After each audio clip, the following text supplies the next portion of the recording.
വിശുദ്ധ ബൈബിള് ലോകത്തേറ്റവും അധികം പരിഭാഷയുണ്ടായിട്ടുള്ള കൃതിയാണ്.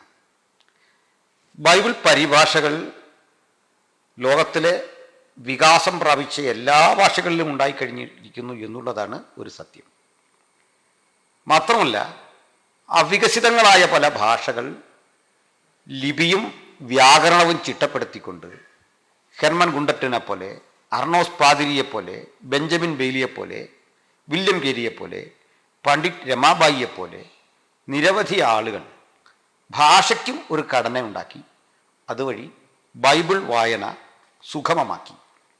ഇത് ഒരളവ് വരെ സമൂഹത്തിൻ്റെ സാക്ഷരതാബോധത്തെ കൂടി ഉയർത്തിയിട്ടുണ്ട് എന്ന് പറയാതെ വയ്യ. ബുക്കർ ടി വാഷിങ്ടൻ്റെ ജീവിതാനുഭവങ്ങളിൽ അദ്ദേഹം പറയുന്നൊരു കാര്യമുണ്ട്.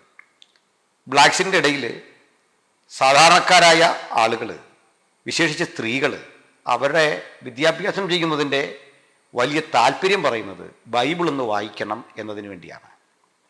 ബൈബിളിൻ്റെ ഈ വായന രണ്ട് നിലയിലാണ് പ്രയോജനപ്പെടുന്നത്. ഒന്നാമതായിട്ട്, ഇതിലെ 95% കാര്യങ്ങളും ഒരു പ്രസംഗകൻ്റെയോ ഒരു അധ്യാപകൻ്റെയോ സാന്നിധ്യമില്ലാതെ അനായാസേന ആർക്കും മനസ്സിലാകും. നിങ്ങൾ അതിലെ ഒരു ഭാഗമെടുക്കുക. അനന്തരം പിശാചിനാൽ പരീക്ഷിക്കേണ്ടതിന് യേശുവിനെ ആത്മാവ് മരുഭൂമിയിലേക്ക് നടത്തി. 40 രാവും 40 പകലുമുള്ള ഉപവാസം കഴിഞ്ഞ് യേശുവിന് എന്തൊക്കെ സംഭവിച്ചെന്നും യേശു എങ്ങനെയൊക്കെ പ്രതികരിച്ചെന്നും രേഖപ്പെടുത്തിയ അനന്തരം അവിടുന്ന് ഒരു മലമേൽ കയറി ജനങ്ങളോട് അവൻ തിരുവായി മൊഴിഞ്ഞ് സംസാരിച്ചതെന്തെന്നാൽ, ആത്മാവിൽ ദരിദ്രരായവർ ഭാഗ്യവാന്മാർ, ഇങ്ങനെ ഉള്ള സൗഭാഗ്യവചനങ്ങളുടെ ഒരു പട്ടിക വിശുദ്ധ മത്തായിയുടെ സുവിശേഷം 5, 6, 7 അധ്യായങ്ങളിൽ കാണുന്നുണ്ട്. ഇത് പരതിയാൽ ആർക്കാണ് മനസ്സിലാവാത്തത്? അത് പഠിച്ചാൽ ആർക്കാണ് ഹൃദിസ്ഥമാക്കാൻ കഴിയാത്തത്? അത്ര ലാളിത്യം ആ വാക്കുകൾക്കുണ്ട്. ഇത് ആധ്യാത്മികമായ ഒരനുഭവത്തെ രൂപപ്പെടുത്തുകയും, 2, നിരന്തര വായനയിലൂടെ ഒരു പുതിയ അറിവിൻ്റെ ലോകം അത് അവർക്ക് മുമ്പിൽ തുറന്നിടുകയും ചെയ്യും. അതുകൊണ്ടാണ് പാശ്ചാത്യ ലോകത്തെ പല കലാലയങ്ങളും സർവകലാശാലകളും ഒക്കെ തന്നെ ആരംഭം കുറിക്കുന്നത് ബൈബിളിൻ്റെ പ്രചരണത്തിന് വേണ്ടിയാണ്. പ്രസിദ്ധമായ കേംബ്രിഡ്ജ് യൂണിവേഴ്സിറ്റി ആണെങ്കിലും ഓക്സ്ഫോർഡ് സർവകലാശാലയാണെങ്കിലും ഇവിടെയെല്ലാം തന്നെ ബൈബിളിൻ്റെ പ്രചരണം, തിയോളജിയുടെ സിസ്റ്റമാറ്റിക്കായ അധ്യയനം ഒരു പ്രധാനപ്പെട്ട വിഷയം തന്നെയായിരുന്നു. അങ്ങനെ ബൈബിള് ജനങ്ങളെ ഏറ്റവും അധികം ലോകത്ത് തന്നെ സ്വാധീനിച്ച കൃതിയാകുമ്പോൾ ബൈബിളിൻ്റെ പ്രചരണത്തിലൂടെ വളർന്നത് മാനവ സമൂഹം കൂടിയാണ്. അറിവായിരുന്നാലും അന്വേഷണമായിരുന്നാലും ശാസ്ത്രബോധമായിരുന്നാലും ബൈബിളിൻ്റെ ജനസ്വാധീനത അതിന് ഒട്ടേറെ പ്രാധാന്യം നൽകി എന്നുള്ളതാണ്. ഇത് സംസാരിക്കുമ്പോൾ നിരീശ്വരവാദികളായ സുഹൃത്തുക്കൾ പറയാറുണ്ട്, ക്രിസ്ത്യാനിറ്റി ശാസ്ത്രജ്ഞന്മാരെ കൊന്നു. ഇത് ബൈബിളിൻ്റെ പ്രചാരകരായി അത് ജനങ്ങളിലെത്തിച്ച ഒരു മിഷനറി സംവിധാനത്തിൻ്റെ ഭാഗമായി ഇങ്ങനെ കൊല നടക്കുകയോ അവരെ ഉപദ്രവിക്കുകയോ ചെയ്തിട്ടുള്ള ചരിത്രമൊന്നുമില്ല. മറിച്ച് നമുക്കറിയാൻ പറ്റുന്നുണ്ട്, ബ്രിട്ടീഷ് കാലഘട്ടത്തിൽ രൂപപ്പെട്ടു വന്ന ഇവാഞ്ചലിക്കൽ മൂവ്മെൻറ്റുകൾ അല്ലെങ്കിൽ മിഷനറി മൂവ്മെൻറ്റുകൾ ബൈബിളുകളെ ജനങ്ങളിലേക്ക് വിവിധ ഭാഷകളിൽ എത്തിക്കാൻ വലിയ പരിശ്രമം നടത്തുകയുണ്ടായി. ഇതിൻ്റെ കേരളത്തിലേക്കുള്ള അല്ലെങ്കിൽ മലയാള ഭാഷയിലേക്കുള്ള ബൈബിളിൻ്റെ പരിവർത്തന ശ്രമങ്ങൾക്ക് രസാവഹമായ അധ്വാനത്തിൻ്റെ പിൻബലമുള്ള ഒട്ടേറെ വസ്തുതകളുണ്ട് എന്നത് നമുക്കറിയാം. ഈ ബൈബിള് മലയാള ഭാഷയിൽ വരികയും അത് പള്ളികളിൽ വായിക്കുകയും ചെയ്തതോടുകൂടി ഇവിടെ ഉണ്ടായിരുന്ന ഒട്ടേറെ ദുരാചാരങ്ങൾക്ക് വലിയ മാറ്റം വരികയുണ്ടായി എന്നുള്ളതാണ് സത്യം. ഞാനത് ഒന്ന് പറഞ്ഞ് ബോധ്യപ്പെടുത്താം. നിങ്ങൾ പ്രസിദ്ധ സോഷ്യോളജിസ്റ്റ് സൂസൻ വിശ്വനാഥിൻ്റെ the Christians of Kerala history, belief and rituals among Yakoba എന്ന പേരിൽ ഒരു ഗ്രന്ഥമുണ്ട്, ഒരു പഠന ഗ്രന്ഥമുണ്ട്. കേരള ചരിത്രം, അതിൻ്റെ കേരള ക്രൈസ്തവികത, ചരിത്രം, വിശ്വാസങ്ങൾ, ആചാരങ്ങൾ യാക്കോബ സമൂഹത്തിനിടയിൽ എന്നാണ് ആ പഠനകൃതിയുടെ പേര്. ഇതിൽ വളരെ പ്രധാനപ്പെട്ട ചില സംഗതികൾ പുറത്തേക്ക് കൊണ്ടുവരുന്നുണ്ട്. അന്നത്തെ സമൂഹത്തിനിടയിൽ, വിശേഷിച്ച് ബൈബിള് മിഷനറി പരിവർത്തന കാലഘട്ടത്തിൽ ഇവിടെ ഡിസ്ട്രിബ്യൂട്ട് ചെയ്യപ്പെടുന്നതിന് മുമ്പുള്ള അവസ്ഥ. പള്ളികളിൽ പുരോഹിതന്മാർ വിദ്യാസമ്പന്നരല്ല. പള്ളികളിൽ ദൈവശാസ്ത്രപരമായ അടിത്തറയുള്ള ഒരു മനുഷ്യനെയും കാണാൻ കഴിയുന്നില്ല. അന്ന് ഉണ്ടായിരുന്ന ക്രിസ്ത്യാനിത്വത്തിൻ്റെ പ്രത്യേകത അത് രാജ്യത്ത് നിലനിന്നിരുന്ന ഹൈന്ദവ വിശ്വാസ രീതികളോട് ആചാരങ്ങളോട് വല്ലാതെ ഇഴുകിച്ചേർന്നിരുന്ന ഒന്നായിരുന്നു. ഒരു പരിധിവരെ ക്രൈസ്തവ സമൂഹത്തിനിടയിൽ നിലനിൽക്കുന്ന ജാതീയത എന്ന വേർതിരിവിൻ്റെ അടിസ്ഥാന കാരണം പോലും അന്നുള്ള ഹിന്ദുമതത്തിലെ ചാതുർവർണ്ണ്യത്തിൻ്റെ ബാക്കിപത്രങ്ങൾ ക്രിസ്തീയ വിശ്വാസത്തിൻ്റെ ഉപരിതലത്തിലെ ചില സംഗതികൾ മാത്രം ഉൾക്കൊണ്ട് മതം മാറി എന്നുള്ള പ്രശ്നമാണ്. ഇതേക്കുറിച്ച് ഡോക്ടർ വിനിൽ പോൾ അദ്ദേഹത്തിൻ്റെ ചരിത്ര രചനയിൽ പറയുന്ന രസകരമായ ഒരു കാര്യം, തോമസ് അപ്പോസ്തലൻ്റെ മായാജാല കഥയിൽ ഉറച്ചു നിൽക്കുന്ന കേരള ക്രൈസ്തവർ ഹിന്ദു വിശ്വാസത്തിൻ്റെ ദുരാചാരങ്ങളിൽ നിന്ന് മുക്തരായിരുന്നില്ല എന്നുള്ളതാണ്. ഹിന്ദു ആചാര ദുരാചാരങ്ങളുടെ ഭാഗമായി ഇവിടുത്തെ ക്രൈസ്തവർ ശീലിച്ചു വന്നിരുന്ന ചില കാര്യങ്ങൾ 1877 കൊച്ചിക്കോട്ടപ്പള്ളി ശാസനത്തിൽ കൃത്യമായി നിരോധിക്കുന്ന ഒരു ഉത്തരവ് നമുക്ക് ദൃശ്യമാണ്. അതുവരെയുള്ള ചർച്ചിൻ്റെ അല്ലെങ്കിൽ കേരള ക്രൈസ്തവിക സംസ്കാരത്തിൻ്റെ ഉള്ളിൽ ഈ പള്ളികളിൽ തേര് വലിക്കുക, അതുപോലെ പള്ളികൾക്കുള്ളിൽ ഹൈന്ദവമായ ചിലതരം ആചാരങ്ങൾ മുൻനിർത്തി പോരുക, ഇതെല്ലാം നിലനിന്നിരുന്നു. പള്ളിയോട് ചേർന്നുള്ള ആചാരങ്ങൾ 90% ഏതാണ്ട് ഹൈന്ദവ ആചാരങ്ങളോട് ചേരുന്നതായിരുന്നു. മന്ത്രവാദം നിലനിന്നിരുന്നു. ശ്ലീഹന്മാരോടുള്ള പ്രാർത്ഥന എന്ന പോലെ തന്നെ കാളിപൂജ പരോക്ഷമായി നിലനിന്നിരുന്നു.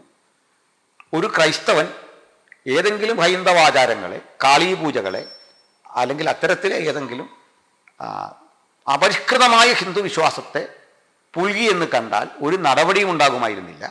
ഇങ്ങനെയൊക്കെയുള്ള ആചാര അനുഷ്ഠാനങ്ങൾക്ക് മാറ്റം വരുന്നത് 1877 കൊച്ചിക്കോട്ടപ്പള്ളി ശാസനത്തിന് ശേഷമാണ്. അപ്പോൾ അതിനിടയ്ക്കൊരു തമാശയാണ് നമ്മൾ ഇന്ന് ഈ ടൈറ്റിലാക്കിയിട്ടുള്ളത്. വടക്കൻ തിരുവിതാംകൂറിലെ കോലഞ്ചേരി എന്ന ഒരു സ്ഥലമുണ്ടല്ലോ, അവിടുത്തെ പള്ളിയിൽ ഒരാചാരമുണ്ടായിരുന്നു. മിഥുനമാസം 29-ാം തീയതി വിശുദ്ധ പത്രോസിൻ്റെയും വിശുദ്ധ പൗലുസിൻ്റെയും ഓർമ്മ പെരുന്നാളാണ്. ഈ പെരുന്നാളുകളിലെ പ്രധാനപ്പെട്ട നേർച്ച ചാരായമായിരുന്നു എന്നുള്ളതാണ്. ഈ ചാരായം വാങ്ങിക്കൊണ്ടുവന്ന് ആളുകൾ പള്ളിനടയിൽ വെച്ച് പൂജാതി കർമ്മങ്ങൾ കഴിഞ്ഞ് വിശുദ്ധ വസ്തു എന്ന രൂപേണ ഇത് കൊണ്ടുവന്ന് ഒന്നുകിൽ അവിടെ വെച്ച് തന്നെ കുടിക്കും, അതല്ലെങ്കിൽ ശേഖരിച്ച് ആ കർമ്മങ്ങളൊക്കെ നടത്തി വീട്ടിൽ കൊണ്ടുവന്ന് ഈ ചാരായം വീട്ടുകാർ കൂടി പങ്കിട്ട് കൊടുക്കുമായിരുന്നു. അപ്പോൾ മറ്റൊരു കാര്യം, എക്സൈസ് വകുപ്പിൻ്റെ പ്രത്യേക അനുമതിയോടുകൂടി പൗലുസിൻ്റെയും പത്രോസിൻ്റെയും തിരുനാൾ ദിവസം തങ്ങൾക്ക് വേണ്ടി ഉപഷാപ്പുകൾ തുറന്നു പ്രവർത്തിക്കാൻ അവർ ലൈസൻസ് കരസ്ഥമാക്കിയിരുന്നു എന്നും PP വർക്കി അതുപോലെ മാമൻ എന്നിവർ ചേർന്ന് എഴുതിയിട്ടുള്ള പത്രോസ് മാർ ഒസ്താത്തിയോസ് പ്രവാചക തുല്യനായ വിപ്ലവകാരി എന്ന ഗ്രന്ഥത്തിലുള്ളതായി ഡോക്ടർ വിനിൽ പോൾ കൂട്ടിച്ചേർക്കുന്നു. ഞാൻ എന്തിനാണ് പറഞ്ഞത്? ഈ പത്രോസിൻ്റെയും പൗലുസിൻ്റെയും നാമത്തിലെ തിരുനാൾ മിഥുനം 29 ആഘോഷിക്കുമ്പോൾ അതിൽ ചാരായം കൊടുക്കുന്നത് സ്വാഭാവികമായ ഒരു കാര്യമായി അന്നത്തെ ക്രിസ്ത്യാനിത്വത്തിന് തോന്നാൻ കാരണം അവർ ബൈബിൾ വായിച്ചിട്ടില്ല എന്നുള്ളതാണ്. മദ്യത്തിനെതിരെ, ദുരാചാരങ്ങൾക്കെതിരെ, മന്ത്രവാദത്തിനെതിരെ ഏറ്റവും ശക്തമായ നിലപാടെടുത്തിട്ടുള്ള അപ്പോസ്തലനാണ് വിശുദ്ധ പൗലുസ്. അദ്ദേഹം എത്രമാത്രം തീക്ഷ്ണമായി ആഭിചാരകർമ്മങ്ങളെ പ്രതിരോധിക്കുന്നു എന്ന് നമുക്ക് അപ്പോസ്തല പ്രവൃത്തിയുടെ വിവിധ ഭാഗങ്ങളിൽ കാണാം. അത് 17-ാം അധ്യായത്തിലെ ചരിത്രപ്രസിദ്ധമായ അഥേനയിലെ പ്രസംഗമെടുത്താലും, എഫസോസിലെ പിൽക്കാലത്തെ പ്രസംഗമെടുത്താലും, കൊരിന്തിലെ ഇടപെടലുകൾ നോക്കിയാലും ഒക്കെ അപ്പോസ്തലൻ എത്ര ആധികാരികമായി ആഭിചാരകർമ്മങ്ങളെ, മന്ത്രവാദത്തെയൊക്കെ ചെറുക്കുമ്പോഴാണ് കടമറ്റത്ത് കത്തനാരെ പോലെയുള്ള മാന്ത്രികന്മാർ കോലഞ്ചേരി പള്ളിക്ക് നിന്ന് അധികം അകലെയല്ലാതെ കടമറ്റം എന്ന സ്ഥലത്ത് രൂപപ്പെട്ടു വരുന്നു എന്ന് കേൾക്കുമ്പോഴാണ് കേരള ക്രിസ്തീയത എത്രമാത്രം ദുഷ്കരവും ദുഷിച്ചതുമായ ഒരവസ്ഥയിൽ പോയിരുന്നു എന്ന് മനസ്സിലാക്കുന്നത്. ഈ പരിസ്ഥിതികളെ മാറ്റിയെടുത്തത് ബൈബിളിൻ്റെ ഒരു ജനകീയതയാണ്. അപ്പോൾ ബൈബിൾ ഒരു സ്ഥലത്ത് എത്തുന്നതോടുകൂടി അതിന് മനുഷ്യന് വായിക്കാൻ കഴിയുന്ന നിലയിലേക്ക് അതിൻ്റെ സ്വാധീനതയും പ്രചാരണ രീതികളും എത്തിക്കഴിയുമ്പോഴേക്ക് സമൂഹം പരിവർത്തിക്കപ്പെടുകയാണ്, സമൂഹത്തിന് സമൂലമായ മാറ്റം സംഭവിക്കുകയാണ്. അപ്പോൾ ആ മാറ്റം ബൈബിളാണ് സമൂഹത്തിന് കൊണ്ടുവന്നത് എന്ന് പറയാൻ ഇന്നത്തെ ഏതെങ്കിലും ഒരു സമൂഹം തയ്യാറാവുന്നില്ല എന്നുള്ളൊരു വസ്തുത നമ്മുടെ മുമ്പിലുണ്ട്. ഈ നവോത്ഥാന ചരിത്രം ഇന്ന് കലാലയങ്ങളിൽ പഠിക്കുന്നുണ്ട്. ഈ പഠിക്കുമ്പോഴെല്ലാം ആളുകൾ നവോത്ഥാന ചരിത്രത്തിലെ ചില ശില്പികളുടെ പേര് മാത്രം പറഞ്ഞു വിടും. പക്ഷെ ബൈബിളാണ് ഏറ്റവും വലിയ ഇമ്പാക്റ്റ് ഇതിനുള്ളിൽ ഉണ്ടാക്കിയത്. അത് ദാസ് ക്യാപിറ്റലോ അല്ലെങ്കിൽ കമ്മ്യൂണിസ്റ്റ് പ്രചാരവേലകളോ അതല്ലെങ്കിൽ നമ്മുടെ നാട്ടിൽ രൂപപ്പെട്ടു വന്ന കോൺഗ്രസിൻ്റെ സിദ്ധാന്തങ്ങളോ ഒന്നുമല്ല. ഇത്തരമൊരു അവകാശവാദം സംഘപരിവാറുകൾക്കുണ്ടാകുമെന്ന് നമ്മളാരും കരുതുന്നില്ല. കാരണം അവരുണ്ടാക്കി വെച്ച, അവരിന്നും പ്രചരിപ്പിച്ചുകൊണ്ടിരിക്കുന്ന സനാതനധർമ്മം എന്ന ചാതുർണ്യ വ്യവസ്ഥയിൽ അധിഷ്ഠിതമായ ജീവിതധർമ്മങ്ങൾക്കെതിരെയും ദുരാചാരങ്ങൾക്കെതിരെയുമാണ് സത്യത്തിൽ നവോത്ഥാനം സാധ്യമാകുന്നത് എന്ന് പറയാതിരിക്കാൻ വയ്യ. അതുകൊണ്ടാണ് ഈ നവോത്ഥാനത്തിൻ്റെ വഴി പാതിയിൽ അടഞ്ഞു പോയത് എന്തുകൊണ്ടാണ്? അത് കണ്ടിന്യൂ ചെയ്യാൻ ഒരു സമൂഹം ഇല്ലാതെ പോയത് എന്തുകൊണ്ടാണ്? അവിടെയെല്ലാം പഠിക്കേണ്ടത് എവിടേക്കോ രൂഢമൂലമായി കിടക്കുന്ന ഈ ചാതുർവർണ്ണ്യബോധത്തിൻ്റെയും സംഘപരിവാർ ചിന്തകളുടെയും മനുസ്മൃതിയുടെയും ഇന്ത്യയിലെ വേദങ്ങളുടെയും പുരാണങ്ങളുടെയും ദുഷിച്ച സ്വാധീന ശക്തിക്കകത്ത് നിന്ന് ക്രിസ്ത്യാനിറ്റിക്ക് ഒരു വിടുതൽ അല്ലെങ്കിൽ ഒരു വിമോചനം പൂർണ്ണമായി ഇതുവരെ ഉണ്ടായിട്ടില്ല എന്നുള്ളതാണ്. ആ വിമോചനം, ആ വിടുതലിൻ്റെ നാന്ദി എന്ന് പറയാവുന്നത് മിഷണറി പരിവർത്തനങ്ങളിലൂടെ ഇവിടെ രൂപപ്പെട്ടു വന്ന ഒരു പുത്തൻ ആധ്യാത്മികതയാണ്. അതായത് പ്രൊട്ടസ്റ്റന്റ് സമൂഹങ്ങൾ ഇവിടെ രൂപപ്പെട്ടു വന്ന ശേഷമാണ് മാനവികത, മനുഷ്യാവകാശങ്ങൾ, തുല്യനീതി, സാമൂഹ്യബോധം ഈ ചിന്തകളൊക്കെ വന്നത് എന്നോർക്കണം. ഇനിയും ക്രൈസ്തവർക്കിടയിലെ ദുരാചാരങ്ങളുടെ ഒരു നീണ്ട ചരിത്രം ഈ സൂസൻ വിശ്വനാഥിൻ്റെ കൃതിയിലുള്ളതുപോലെ ധാരാളം പഠിതാക്കൾ ഇത് മുമ്പോട്ട് കൊണ്ടുവന്നിട്ടുണ്ട്. അതെല്ലാം ഘട്ടം ഘട്ടമായി പോയിക്കൊണ്ടിരിക്കുകയാണ്. നമ്മുടെ കോട്ടയത്തെ പ്രസിദ്ധങ്ങളായ പല ദേവാലയങ്ങളിലും ഈസ്റ്റർ ആചരിച്ചു കഴിഞ്ഞ് പുറത്തേക്ക് ഇറങ്ങുന്ന മനുഷ്യർ മദ്യപിച്ച് മതോന്മത്തരായി പൊയ്ക്കോളിൻ എന്ന് ഉച്ചത്തിൽ ആർത്തട്ടഹസിച്ചുകൊണ്ട് പെരുവഴിയിലൂടെ വരികയും ഇരവരാതിയായിട്ടുള്ള പിന്നോക്കരും ദലിതരും പൊതുനിരത്തുകളിലൂടെ നടക്കാതെ മാറുന്നില്ലെങ്കിൽ അവർ കായിക ആക്രമണങ്ങൾ അഴിച്ചുവിടുകയും അത് തിരിച്ച് അടി ചില സ്ഥലങ്ങളിൽ വെച്ച് കിട്ടുകയുമൊക്കെ ചെയ്ത സംഘർഷ ചരിത്രം ഇവിടെ ഉണ്ടെന്നുള്ളതാണ് ഒരു തമാശ. എന്താണ് ഇതിൻ്റെ അർത്ഥം? യേശുക്രിസ്തു എന്ന യുഗപുരുഷൻ കാൽവറി ക്രൂശിൽ മരിച്ച് അടക്കപ്പെട്ട് മൂന്നാം നാൾ ഉയർത്തെഴുന്നേറ്റ ആ വിജയ ദിവസം നമ്മുടെ നാട്ടുകാർ ആഘോഷിച്ചു കൊണ്ടിരുന്നത് ലോകത്തെവിടെയും ഇല്ലാത്ത വിധത്തിൽ വിവേചനത്തിൻ്റെയോ അല്ലെങ്കിൽ മനുഷ്യാവകാശ ധ്വംസനങ്ങളുടെയോ രീതിയിലും ഭാവത്തിലുമായിരുന്നു എന്നാണ് കാണേണ്ടത്. എന്നാൽ അതിനൊക്കെ മാറ്റം വന്നത്, പുതുതായ ജീവിത സങ്കല്പങ്ങൾ രൂപപ്പെട്ടത് ജനങ്ങളിൽ ബൈബിൾ സ്വാധീനത ഉണ്ടായതിനു ശേഷമാണ്, ബൈബിൾ വായന ഉണ്ടായതിനു ശേഷമാണ്. കൃപയാൽ ഇന്ന് എല്ലാ സമൂഹങ്ങളും ബൈബിൾ വായിക്കുന്നു. കത്തോലിക്ക സമൂഹം പോലും ബൈബിളിൻ്റെ വായനയ്ക്ക് ഒരു പ്രാധാന്യം കൊടുത്തു തുടങ്ങിയിട്ടുണ്ട്. ഓശാന ബൈബിൾ പ്രസിദ്ധമായ നമ്മുടെ ഓശാന പബ്ലിക്കേഷൻ പുലിക്കുന്നിൽ സാറിൻ്റെ, ജോസഫ് പുലിക്കുന്നിലിൻ്റെ നേതൃത്വത്തിൽ അങ്ങനെ ഒരു പബ്ലിക്കേഷൻ കമ്പനിയും അവിടുന്ന് പുറത്തിറങ്ങിയ ഓശാന ബൈബിളും ജനകീയമായി, POC ബൈബിളുകൾ ജനകീയമായി, ബൈബിൾ സൊസൈറ്റി ഓഫ് ഇന്ത്യയുടെ പ്രവർത്തനങ്ങൾ കാര്യക്ഷമമായി എല്ലാ സമൂഹവും ഒന്നിച്ച് പിന്തുണച്ച് ബൈബിളിനെ അത്യധികം ജനകീയമാക്കുകയും ബൈബിളിനെ കേന്ദ്രീകരിച്ച് പാശ്ചാത്യ ലോകത്തിലെന്ന പോലെ പഠനങ്ങൾ രൂപപ്പെടുകയും CSS പോലെയുള്ള പ്രസിദ്ധീകരണ സ്ഥാപനങ്ങൾ, OM പോലെയുള്ള പബ്ലിക്കേഷൻസ് കമ്പനികൾ ധാരാളമായി സമൂഹത്തിൽ ഉണ്ടാവുകയും ചെയ്തു. ഞാൻ ചില ആളുകൾ റീഡേഴ്സ് പബ്ലിക്കേഷൻസ് എന്ന പ്രമുഖമായ ക്രിസ്തീയ പ്രസിദ്ധീകരണശാലയുടെ എഡിറ്ററായി സേവനമനുഷ്ഠിച്ചിട്ടുണ്ട്. ധാരാളം പുസ്തകങ്ങൾ റീഡേഴ്സിലൂടെ അതുപോലെ സത്യം പബ്ലിക്കേഷൻസിലൂടെ നമ്മുടെ സമൂഹത്തിൽ വിതരണം ചെയ്യപ്പെടുകയുണ്ടായി. അങ്ങനെ GLS പോലെയുള്ള സ്ഥാപനങ്ങൾ ഇവയെല്ലാം ചെയ്തത് ബൈബിളോ അനുബന്ധ ചിന്തകളുടെയോ സാമൂഹ്യമായ ഒരു ജനകീയവൽക്കരണമാണ് നടത്തിയത്.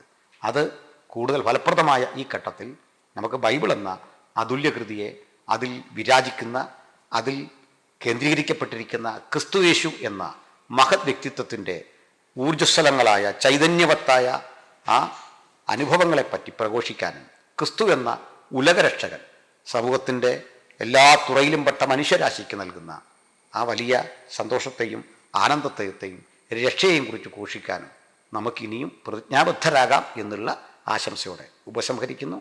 നന്ദി, നമസ്കാരം.